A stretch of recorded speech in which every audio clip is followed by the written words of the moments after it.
Hello, everybody. Hello. I'm a little Hello. slow getting on here today. There we go. I got things going here. All right. Well, we have a few more coming in, but welcome. Glad to have you. I just turned my fan on. It got a little hot.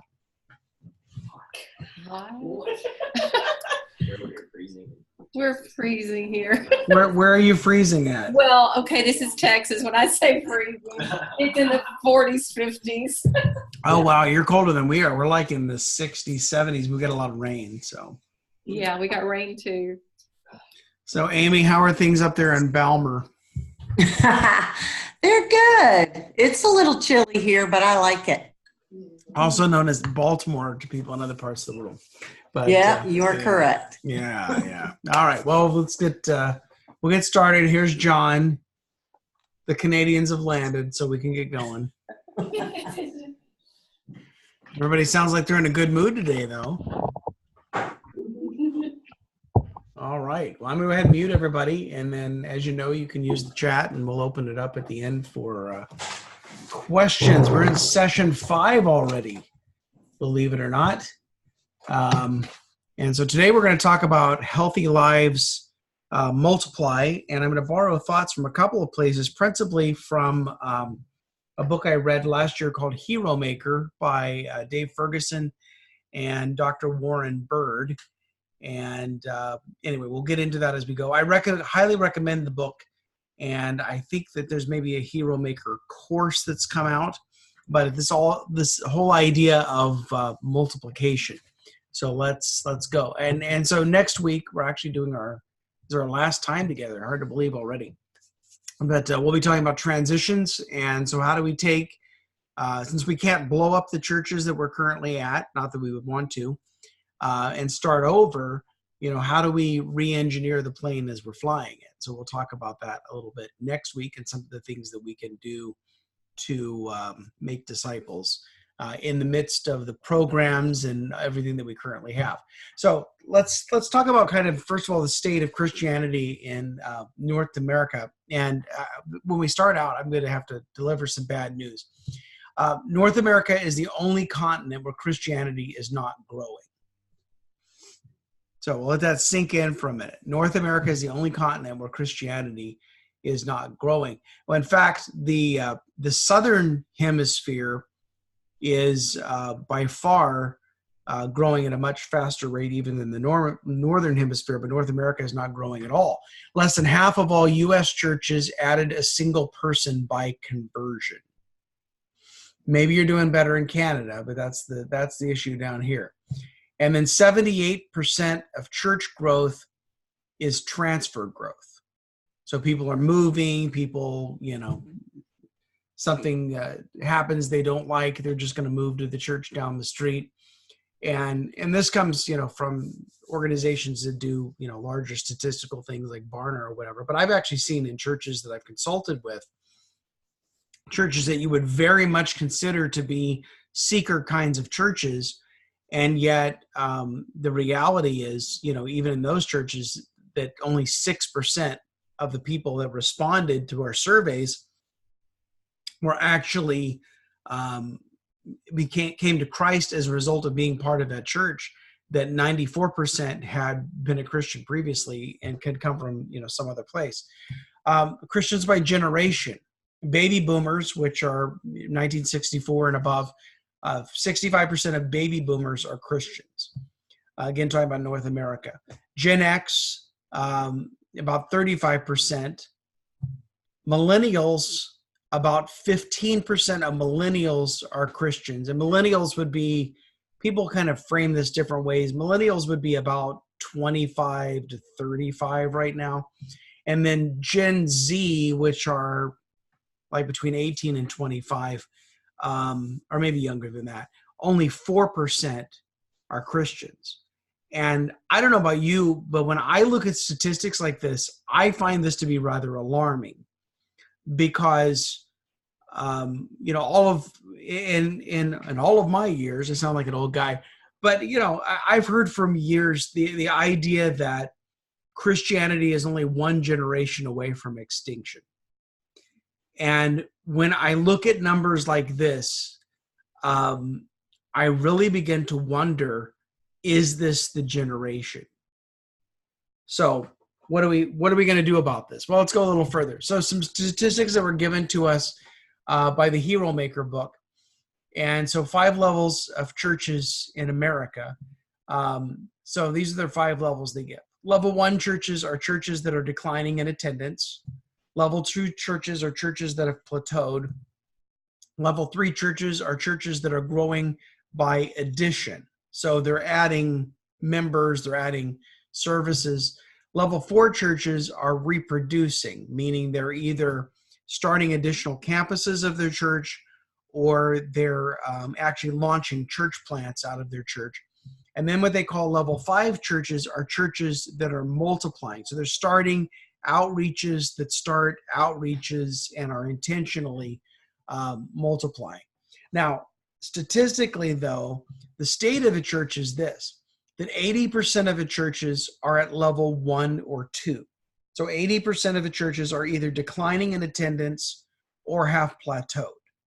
16% of churches are level 3. They're growing by addition. They're growing numerically, but then as we saw before, 78% of all church growth is transfer growth. Only 4% of churches are at level 4 or 5, meaning they're either reproducing or multiplying. And then another statistic, it's kind of a heartbreak, is that only half of church plants are voluntary. So meaning that the other church plants are splits off of another church or what have you. So this is kind of where the church is at. And as much energy has been focused on the institution of the church, the programs of the church, the reality is that churches in a wide variety of situations are not doing well at all or are continuing to decline. I have a friend here in the Greenville area who took over a church about 3 years ago that has a very large facility that needed a lot of work. And the church was down to about 30 people. They have an auditorium that seats maybe 400, but they have a fellowship hall and a gym and education space and all those typical things that you would find with the church.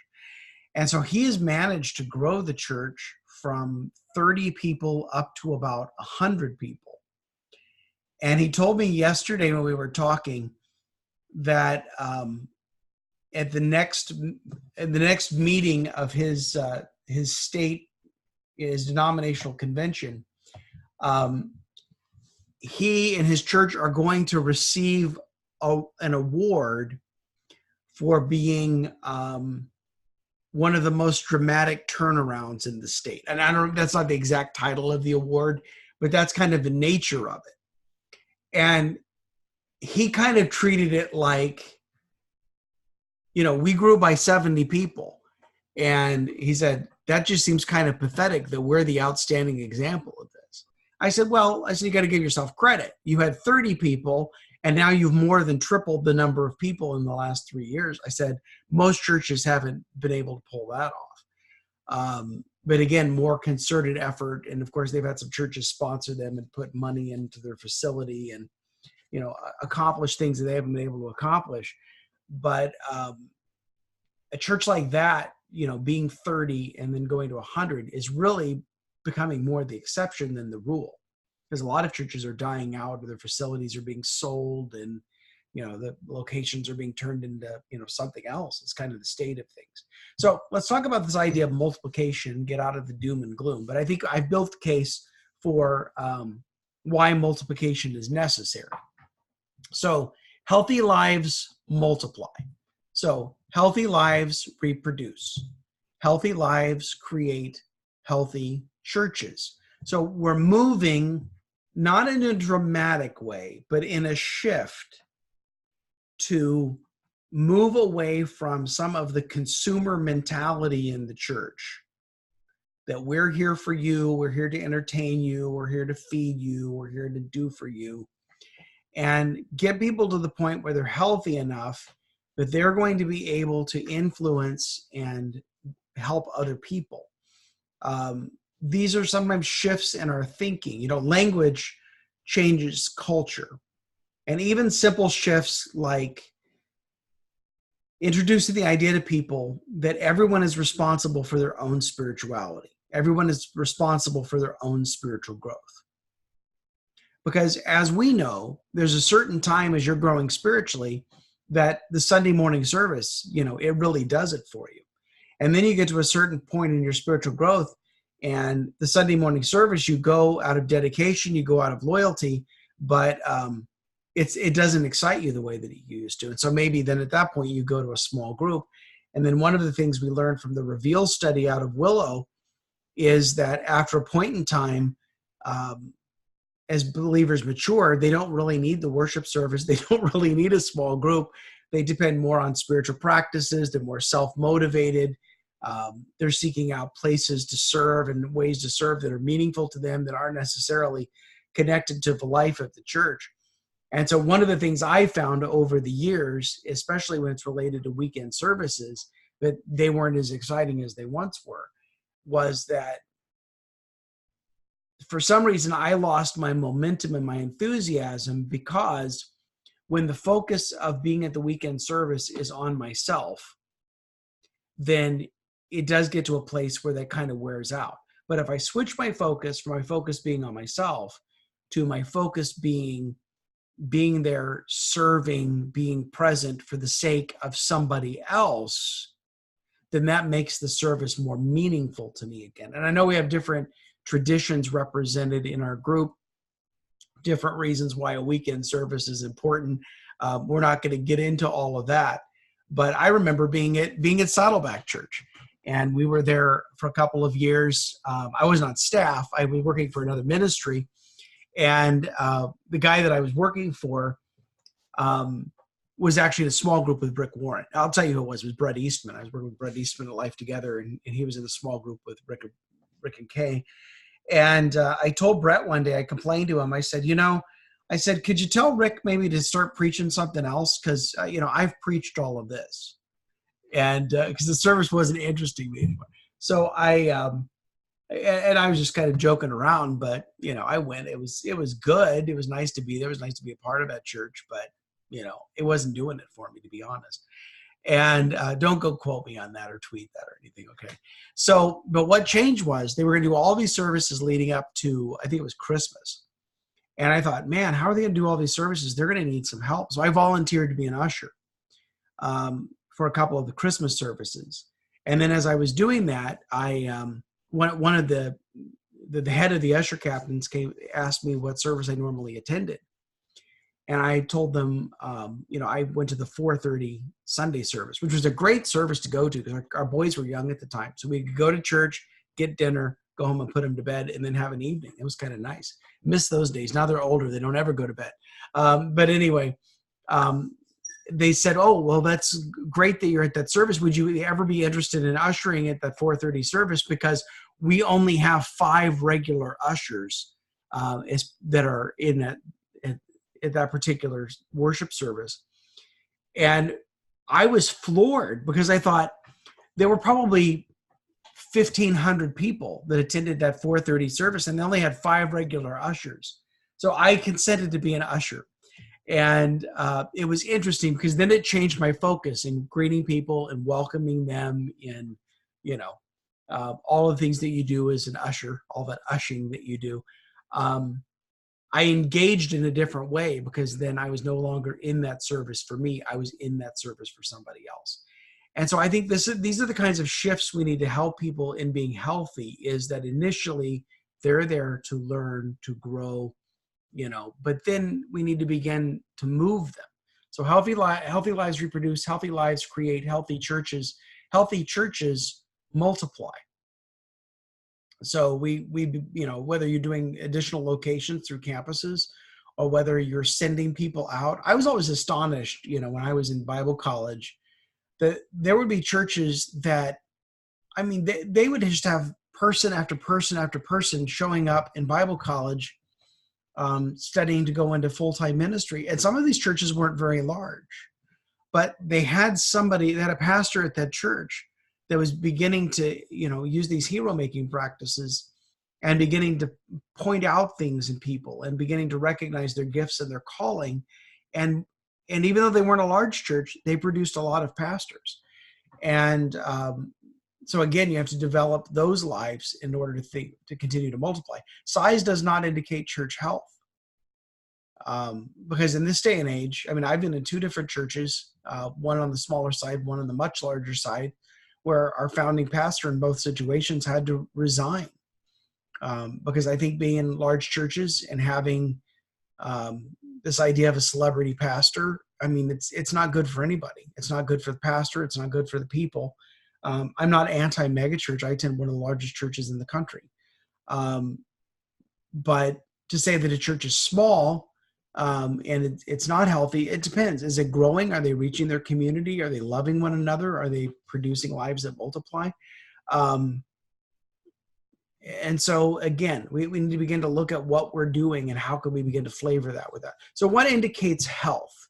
Well, reproduction and multiplication at every level. So what does that mean? Well, you have disciples reproducing disciples. So when we look at our small group leaders, when we look at our Bible study leaders, they are disciples who are making disciples. And so we want to continue to produce more leaders so we can have more disciples making disciples, because this is living in obedience to the Great Commission. We have leaders reproducing leaders. So anything that our leaders are currently doing, we ask them to begin to find people to train, to apprentice, to delegate to, and essentially to work themselves out of a job so that they can move on to other things. And then the people that they've mentored, the people that they've invested in, can begin to take over. We have staff reproducing staff. So working yourself out of a job in a way, except you need a job. Well, there are always jobs to do, because as the church is growing, or as campuses are growing, or what have you, there's always plenty to do. I hate to use myself as an example, at least in a favorable light, but here we go. The church I was at in California, we lost our founding pastor. I was there a year and a half. We grew from 300 adults down to about 85. Our new pastor came in. He was 30. I was 28. We went down to Southern California and heard Rick Warren in 1993 talk about the purpose-driven church. We were all excited, filled with vision. We came home. We looked at our 85 people. We thought, how in the world? So during those years, I was responsible for all of the children's ministry. I was responsible for all of the adult ministry. For a season, I led worship in the church. It wasn't a very good season, but I led worship in the church. And then I did kind of like all kinds of other things. Like, I met with the copier salesman. I mean, because there were three of us. There was a senior pastor, our assistant, and me, and a custodian. There were four of us, I guess. That was it. That's all we had.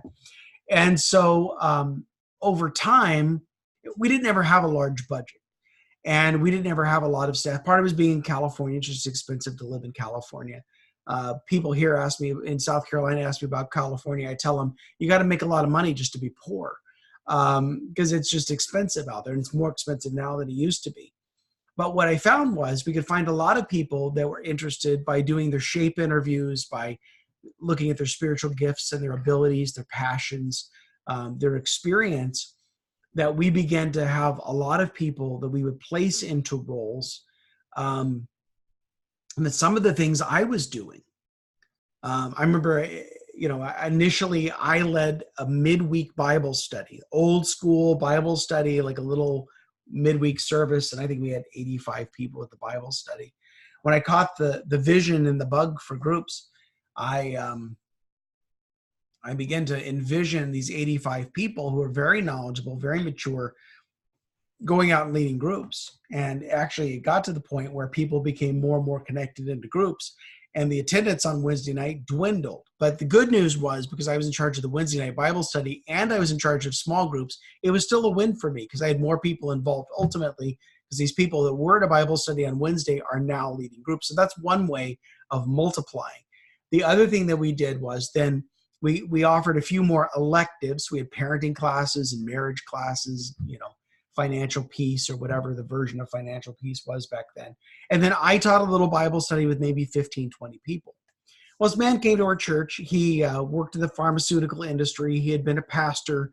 He was a really good teacher and studied and, had a lot of ability. And, I taught this little Bible study with 15 or 20 people now on Wednesday night. And I thought, it's great that Chris is here and he has so much ability, and, it'd be really great because he has this great teaching gift. It's just too bad that I don't have, a spot for him right now. I don't have anything for him to lead. And I felt like God spoke to me and said, well, give him your spot. And so I gave Chris my spot, and he did the Wednesday night Bible study. I stayed home on Wednesday nights. I didn't even have to be there anymore. So I had an extra day of the week because Chris took my spot. Now I was leading a small group and doing a lot of other things. Then we came to another fork in the road, and there was a volunteer in our church. I hate using the word volunteer because, the church is a body, and no part of the body could say to the other, I don't need you. Because volunteer staff is kind of getting into clergy laity. So we're all part of a body. We have gifts. We have a calling, all of that. And so I began to recognize her ability. And so in our Discovering Your Ministry class, she came in and began to assist me. And first she was assisting me, and then she was there were 5 parts to it. And I would do 1, 3, and 5, and she would do 2 and 4. And then if I was busy and couldn't make it, she would substitute for me. And then eventually, as our small groups began to grow, I realized I was at kind of a fork in the road, that I could either pursue small group ministry and put my effort into that, or I could pursue ministry discovery, but I couldn't do both anymore. So I gave the ministry discovery process over to Sandy, who I had worked with and developed, for about 3 years in this. So she took that over. And then I went with the small groups piece. And it was kind of a heartbreak to me because I really enjoyed sitting down with people to find out what they were gifted and passionate about doing. And I mean, we formed out of, 30, 45-minute conversations. We formed the start of a lot of the ministries of our church out of those conversations based on what people felt gifted and called to do. Eventually, Sandy came on staff. She took on some administrative roles and then had the ministry discovery piece as well. And then I continued on with groups. So I still had a job. But again, what would it look like for you to reproduce yourself in other people? What would it look like? And I know, Donna's on here and Donna has an intern. That's a great idea, great model to have an internship program. But are there other people that you could entrust with areas of ministry and begin to not only get help that you need, but also realize that for the expansion of the ministry, for the future of the ministry, for the future of other ministries? I had one pastor, it's in another group that I do, and he says, I've tried to hand ministry off to people. I've taken them to conferences. I've spent time with them, and only to see them, after a while, they move on. They go to another church. They get involved in something else. They disappear. And I told him, I said, there's an old line from John Maxwell. And John Maxwell says that while it's bad to develop people only to watch them leave, the only thing that's worse than that is to not develop people and have them stay. So maybe you're blessing another church in the kingdom. Pastors reproducing pastors, churches reproducing churches. Again, this idea of multiplication. I was teaching this a year ago, and somebody challenged me and they said, well, who are you apprenticing? Who are you raising up to take your place? And I thought, take my place.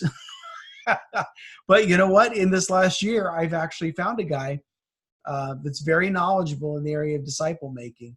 And I've been encouraging him and kind of guiding him and how he should use his gifts and talents. And he's helping me out in some of my coaching. So I thought, well, if I'm going to preach this, I better walk my talk, right? All right.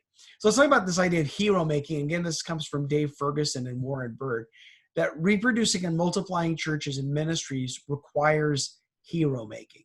Now, the notion of hero making is this, that you and I are not the heroes, that we are the hero makers. And so we use our knowledge, our ability to make heroes out of our people, to have them shine, to have them grow. I mean, this is very much in line with Ephesians 4 that talks about apostles, prophets, evangelists, pastors, and teachers equipping the saints for doing the work of the ministry.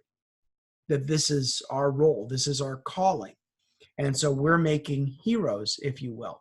Hero making requires pastors and leaders to see others as heroes and themselves as hero makers. So if you wanted to be Luke Skywalker, well, guess what? We're more like Yoda.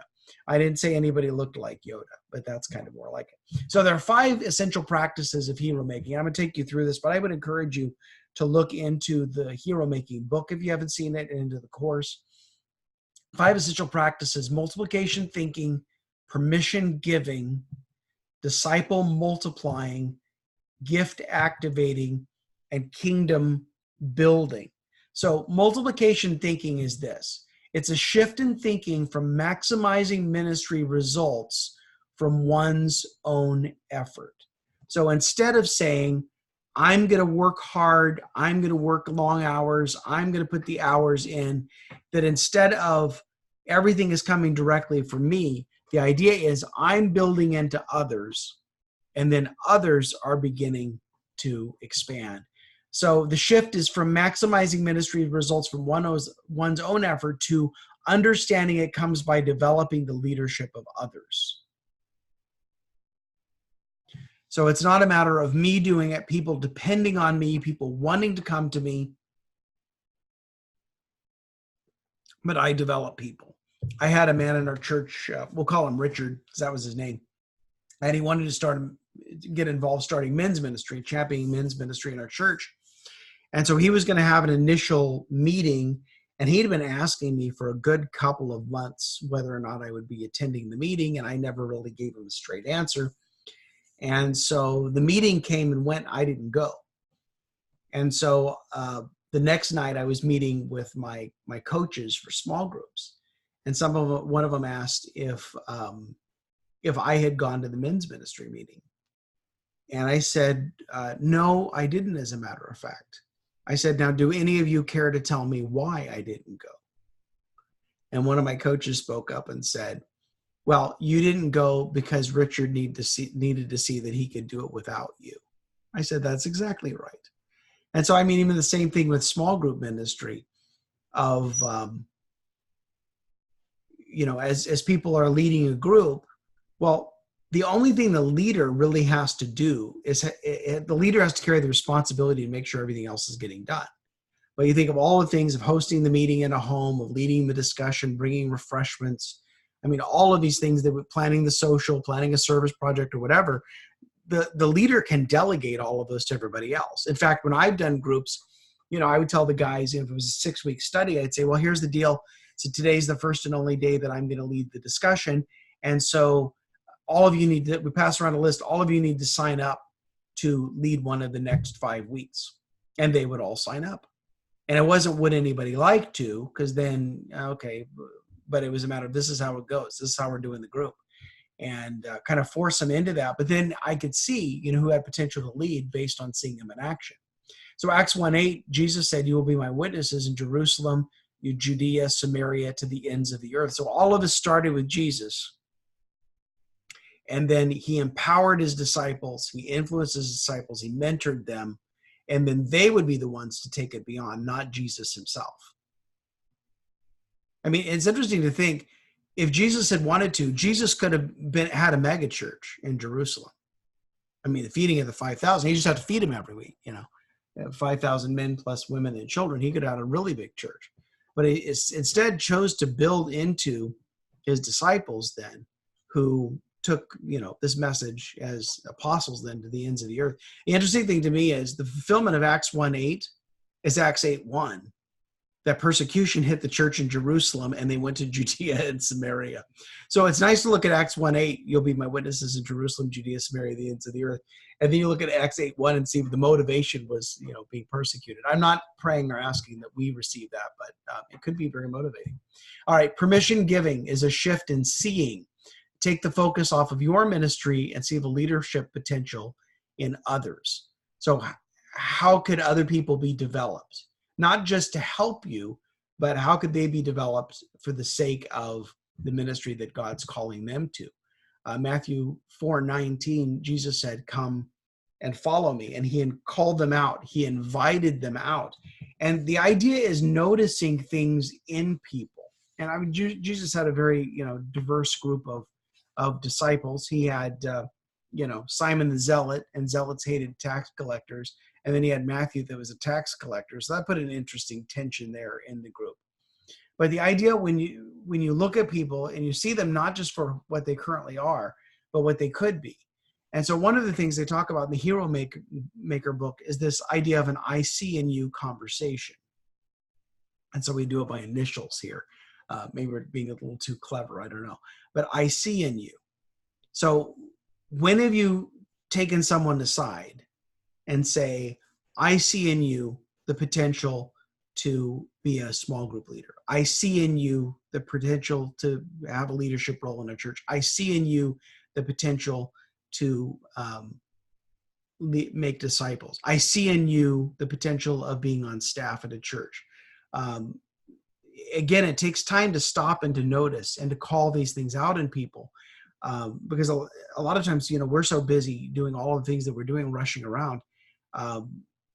Do we stop and take that time? And to realize the future, we only have so many years on the planet. Now I'm talking like a guy that's going to be 55 years old next month, which I am.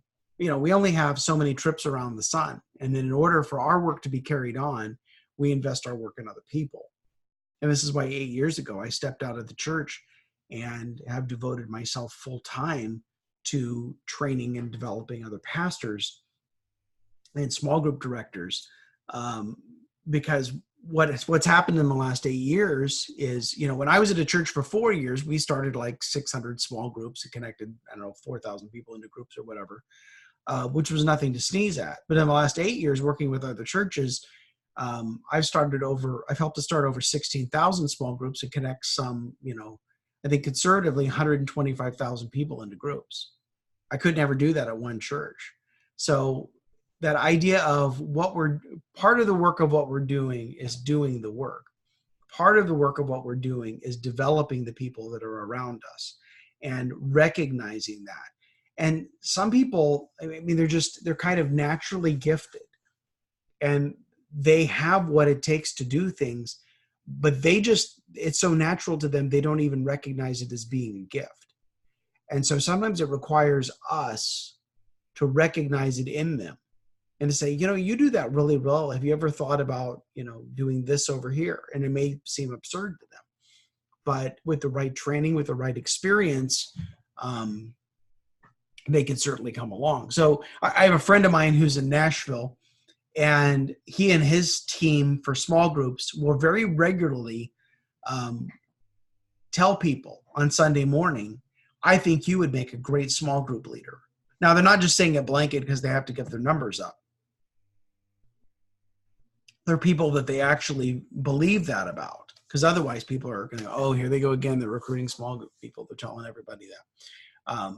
But they specifically say, I think you'd be a really good small group leader, and put that idea in people's heads. Again, if you actually think about that. And if you're not sure about how to go about that, it's something that seriously to pray about and say, God, help me to recognize these gifts. Help me to recognize this potential in other people, to serve in ministry somewhere, to lead a small group, to make disciples, to be on staff, maybe a variety of things. But help me, give me the eyes to see that, and begin to call those things out of people, because they may not have ever seen themselves in that way before. Disciple multiplying. It's a shift in sharing. So in addition to sharing what you share your life and invest in developing other leaders.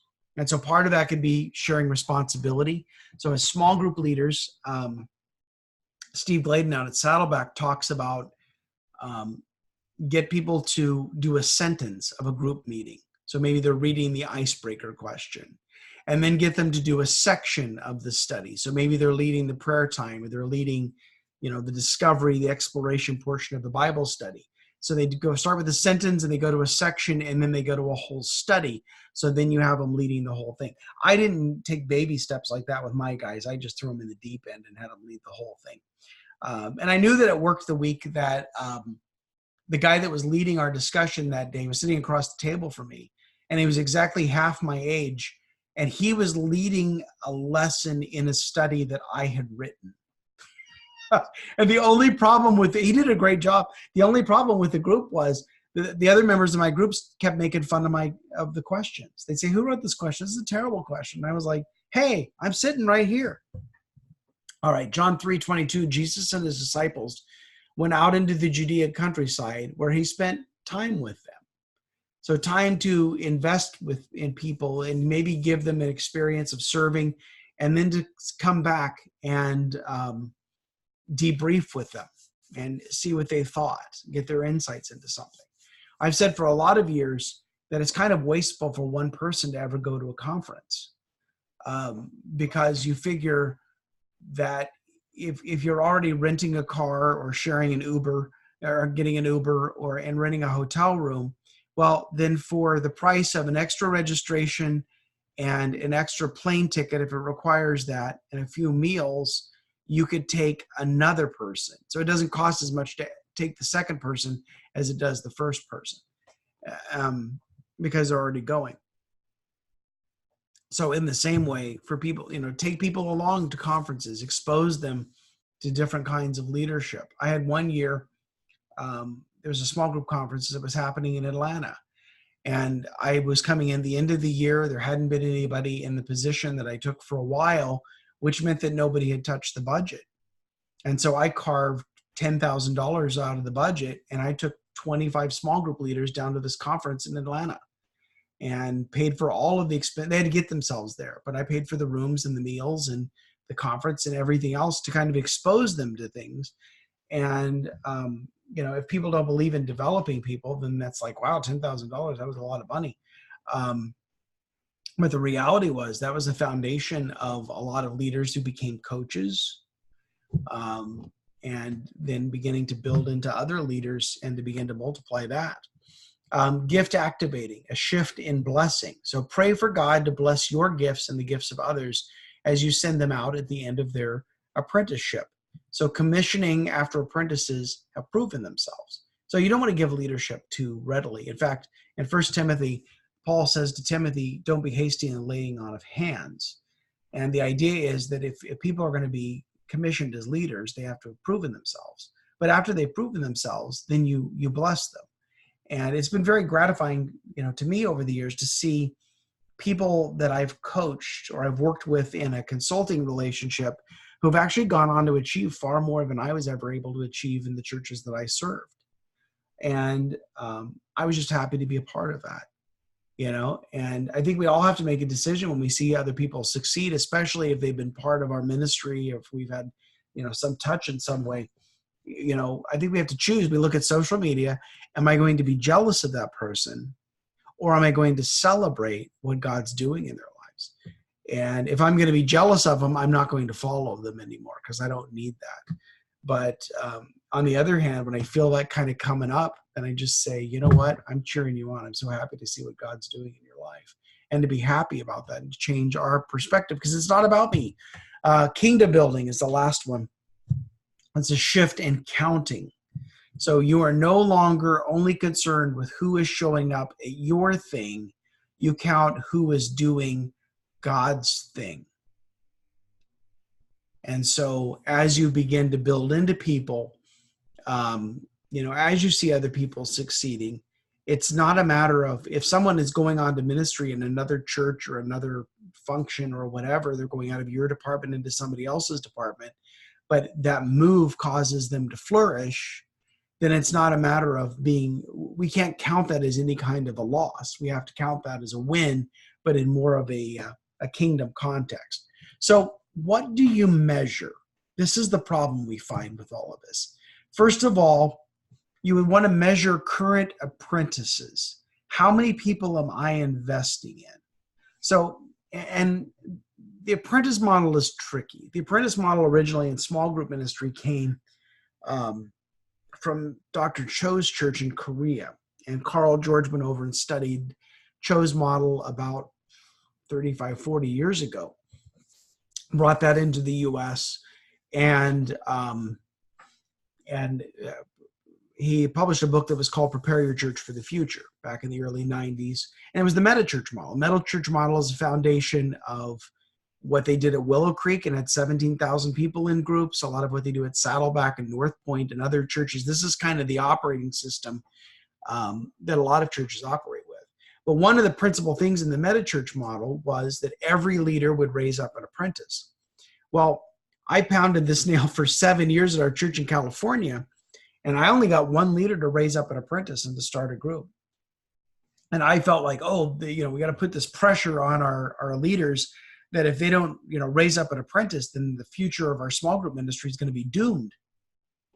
And so we put all this pressure on I put all this pressure on our leaders. You got to find an apprentice, They couldn't find an apprentice. I mean, it was ridiculous to me because I could actually recruit people out of their group that I put into a training group and launch them as small group leaders. And yet the leaders couldn't find an apprentice in the group. And so they would greet me sometimes on Sunday morning. They'd walk by in the hallway and they'd say, "I'm working on my apprentice." And I was like, whatever happened to hello? But I put too much pressure on it. So we finally gave it up. But I mentioned to Carl George, he's actually a friend of mine. He lives across town here in Greenville, by the way. But I mentioned to Carl, I said, this apprentice model just doesn't work in my church. And Carl says to me, well, the apprentice model works well in educated congregations. And I thought, all right, Carl, come on. And so I muttered under my breath, the apprentice model works well in Korea. But what I began to do was, rather than asking my leaders to identify one apprentice, by passing around the leadership and having everybody in the group take an opportunity to lead the discussion or to lead in some other way, essentially what we began to do was we began to apprentice the entire group. And then we knew who was capable, if the leader had to step out, who could take over the group. So measure how many current apprentices you have. How many people am I investing in? How many people are my leaders investing in? So how many apprentices do you have coming up in the works? And the second thing to look at is to measure cumulative apprentices. So what's the multiplied investment of those you invested in? I just got off the phone with Brian Phipps. Brian is out in the Kansas City area, and he leads a ministry called Disciples Made, which we'll actually talk about a little bit about next week. But Brian works with a group for a period of time, 6 months or so, takes them through a course of study. And the focus is not so much on the content as it is on the outcomes that it's producing. And one of the outcomes that this produces is, after he spent a certain number of time with them, then the people that go out of this experience are able then to lead other people in the similar experience. And so in his ministry, he can actually go back and look at generations that his children, if you will, had grandchildren, and then his children had children, and then he has grandchildren, he has great-grandchildren. It's multiplied out about 4 or 5 generations from the group he started, and then they develop people, and then they develop people. And it's a very gratifying sort of thing. It's not for the average person. In fact, in his model, very much like Jesus, he invites people into the experience. He doesn't just say, anybody wants to be a part of this. So how many current apprentices, and then what does the measure of the cumulative apprentices of beginning to measure these sorts of things? So by saying that, we notice what we're not measuring. We're not measuring nickels and noses. We're not measuring attendance. We're not measuring giving. We're not measuring volunteer service per se, even though those things are necessary to pull off a weekend service in most places. But we're measuring the people we develop, and then we're measuring the people that they develop. And so this becomes a little bit of a different scorecard. Now, let me caution you here. Don't take this to your senior pastor and tell him he's doing it all wrong. That would be a bad way to go. So the question is, or you could take this information and just be frustrated. I'm not in a church that's doing this. And I've lived those years. Unfortunately, it was years. So where you have to go with this is here. In your sphere of influence, in the department that you're responsible for. How can you begin to apprentice people and measure how many current apprentices and then measure how many cumulative apprentices? What does that look like in the area that you control? That you can begin to do this in the area that you have influence over without turning into this big ugly thing about how your church is doing it all wrong, because you don't want to go there, believe me. Choose the right scoreboard. Todd Wilson of Exponential says this: possibly the single largest obstacle to multiplication occurs when we position additional activities as our primary strategy for growth, rather than seeing these activities as a supporting element to healthy biblical multiplication. I'm going to read it again. Possibly the single largest obstacle to multiplication occurs when we position addition activities. So we're adding to, we're gaining numerically. The obstacle when we position addition activities as our primary strategy for growth, rather than seeing these activities as a supporting element to healthy biblical multiplication. So we just take something that's big and we make it bigger and say, wow, look how successful we are. When the reality is the success is found in working with people, working with ministries, working with churches to begin to multiply and release people to serve, release people for ministry, instead of just accumulating more and more and more and more. All right, so what's the score? So when we look at our church, and this is kind of influenced by Hero Maker, it doesn't come from them. It uses some of their language. So when we look at these areas in our church, disciples, leaders, staff, pastors, and church as a whole, okay? What level are we on as far as the development in these areas? So when we look at disciples, and so whether disciples is in classes, mentoring, small groups, Sunday school, I'll take any of it, okay? So is it declining? Are we making fewer disciples now than we did previously? Has it plateaued? We have the same amount that we're making as we were making previously. Is it growing? We have more people involved, more members of groups, more members of classes than we have before. Or is it reproducing and multiplying? That instead of just having more people numerically and having larger classes and larger groups, am I able to have more classes and more groups and more mentoring relationships? And so are we developing people to multiply that way? We can go the same way with leaders. We can go the same way with staff. We can go the same way with pastors. And are we declining in those areas? Are we staying even? Are we plateaued? Are we growing? It's just getting bigger and bigger. Or are we releasing people and starting new ministries and starting new churches and starting new opportunities? So that's kind of the heart behind this idea of healthy lives multiplying. All right, so that is the end of where we are today. Next week, we're going to talk about transitioning and how to go from where we are to where we want to be. But I've thrown a lot at you today. I'll unmute this and, I muted you. I double muted you. Now I unmuted. Questions, thoughts, concerns, criticism, I'll take it all. Anything that starts with a C. Cucumber, cantaloupe, not cantaloupe, I don't like it. So what does this spark other than you want to run from the hills and wish you'd never been here today?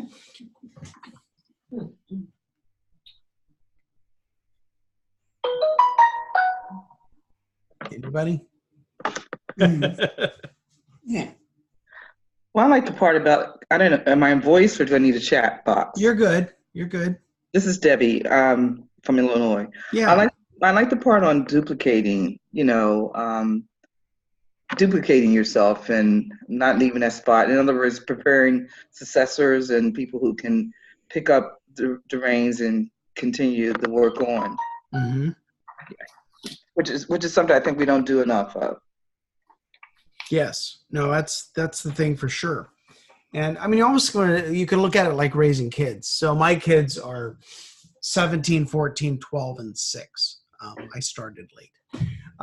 So right now we're okay. They're living at home and, We house them, we feed them, we clothe them, all the things that parents are supposed to do. Fortunately, we don't have preschoolers anymore, so they're more independent. They can do more on their own. But I was thinking, 10 years from now, when they're 27, 24, 22, and 16, my hope is that only one of them will be living at home, requiring me to house them and clothe them and feed them, and the rest of them will be out in the world successfully. Now, who knows? In this day and age, they may be staying in my house till they're 35. I don't know. I don't even know if I'll be in my house for till that point, because I'm not young. But I think it's that thought of, we want to see our children grow, get married, have children. We have grandchildren. Some of you might be grandparents, and see generations just like our parents saw. And so, what would be unhealthy is if they all stayed at home, if they continue to depend on us, they didn't go out on their own. And I know there are seasons of people's lives they hit a bump and they have to go back for some support. But you think about with the people in our church, is the goal just to have them long term?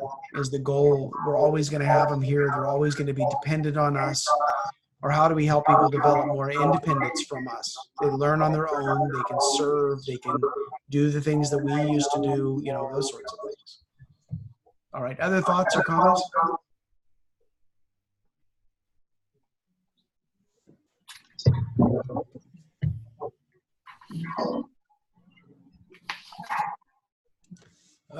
Drinking tea went down hard. All right, you guys are a quiet bunch today. You can also use the chat window if you don't want to talk, but.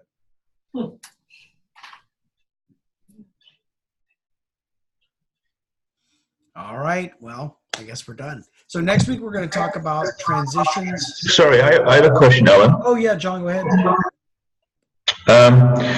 So I think I understand where you're going with this in theory. Okay. And I also appreciate the level of practicality that you bring in this too. So it's not just kind of concepts. You are continually bringing it back into actual experiences and steps to apply it. Mm-hmm. However, the thing that I'm having a difficult time really conceptualizing is how to find that balance between being patient and trying to invest in this small group of people and really invest and build them up as apprentices so that they can go and do the same. Mm-hmm.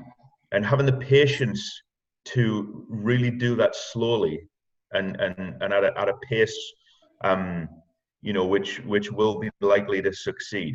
But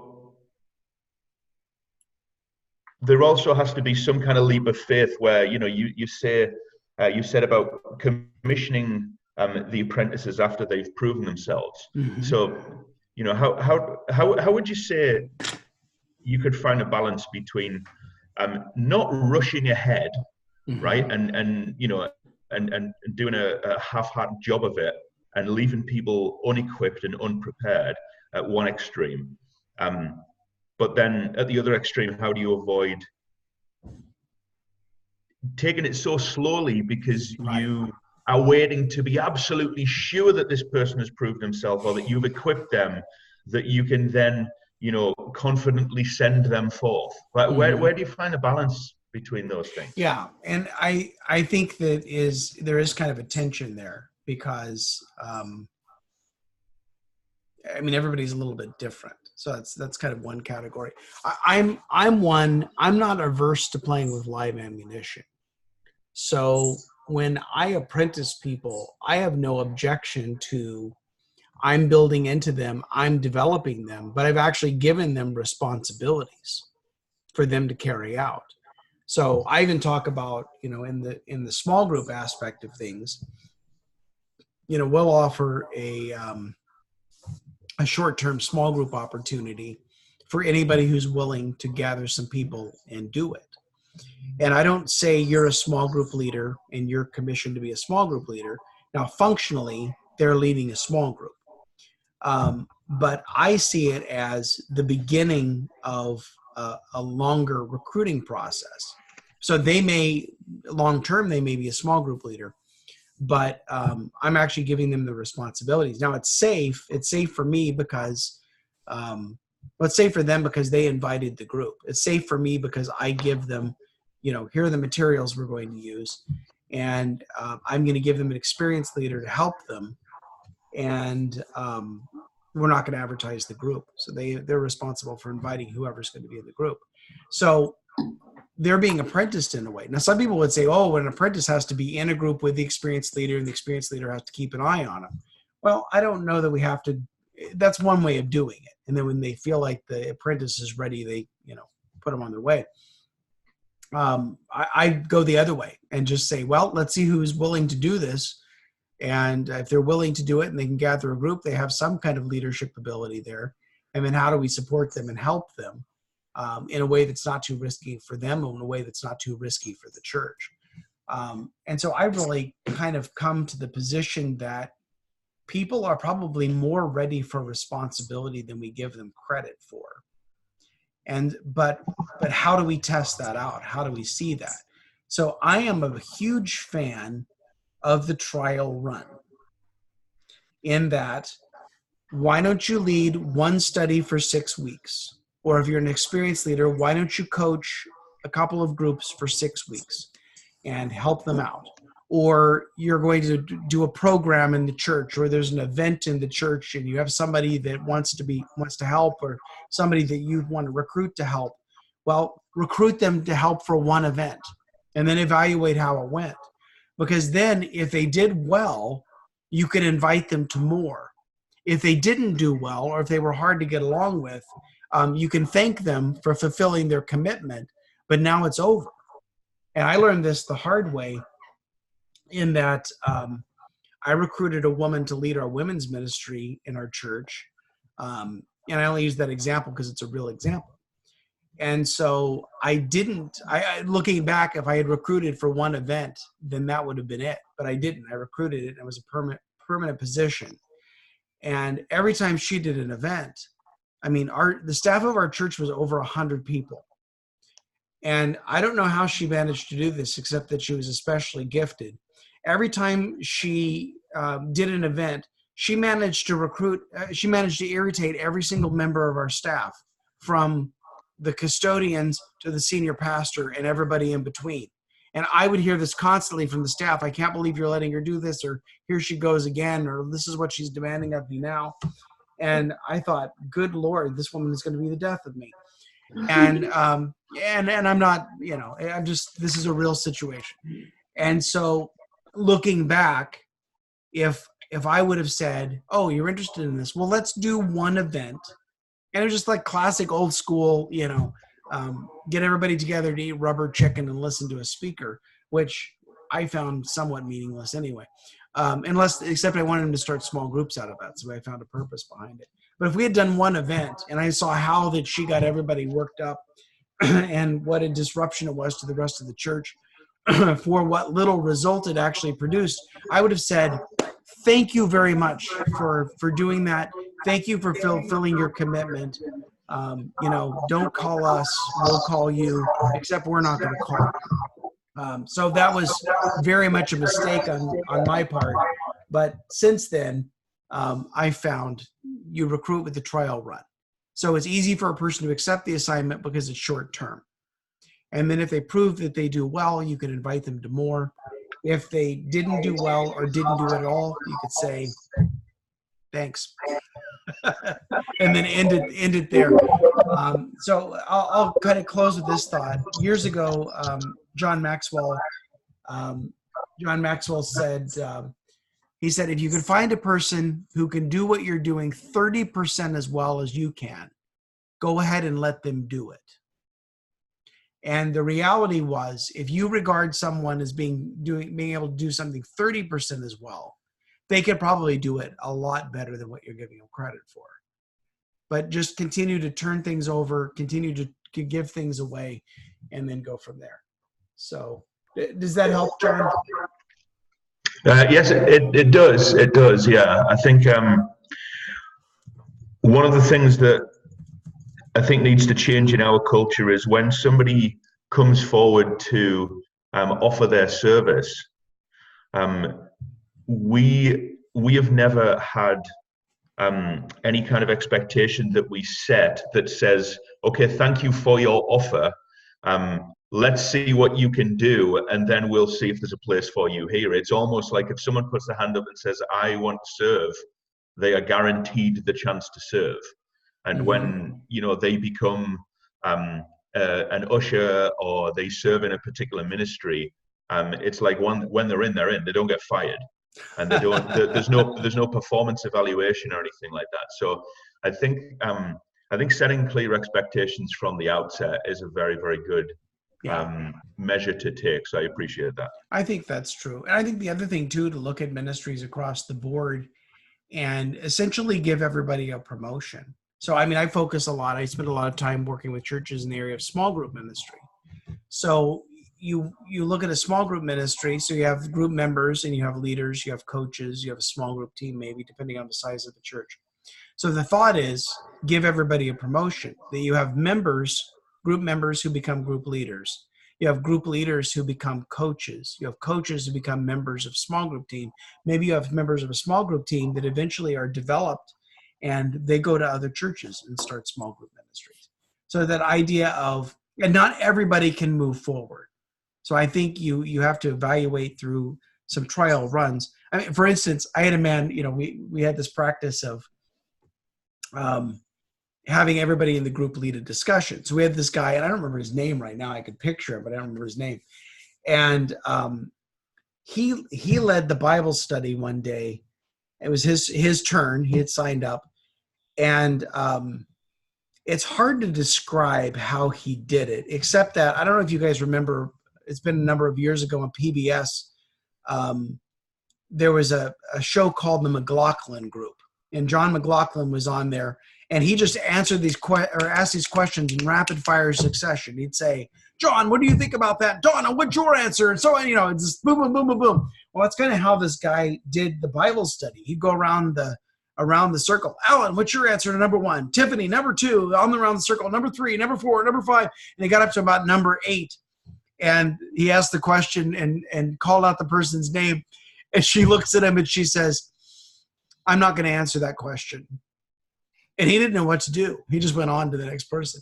And so afterward, we're having refreshments. And he comes up to me and he says, boy, he said, you can sure tell the difference when an experienced leader is leading the discussion. And I mean, I just thought it was a nightmare. And so he says, you sure can't tell the difference. And I said, yes, I could certainly tell the difference. And I never allowed him to lead another discussion in that group because it was a horrible experience. I mean, because he wasn't asking for volunteers. He's putting people on the spot. He's like going through not allowing people to share other things. He's just like, being very efficient in how he does a group. But I mean, it was exhausting / terrifying to experience. So we learned by experience that he was not qualified, and we were going to, go a different direction with him. He remained a group member and didn't become a leader. So anyway, all right. Well, I've run beyond time, but thank you guys, and come back next time. We'll get to our last one. We'll get to some very practical kinds of ideas of what's working in disciple making, and so maybe some things to try, and also some context for how do you take what you've been given and build on it from there. And not all of what we're doing is necessarily bad, but maybe we can just add some things to what we're currently doing to make it a little more effective in making disciples. So have a great day. It's pouring down raining in South Carolina. So I hope life is good in your part of the world. God bless. Bye-bye.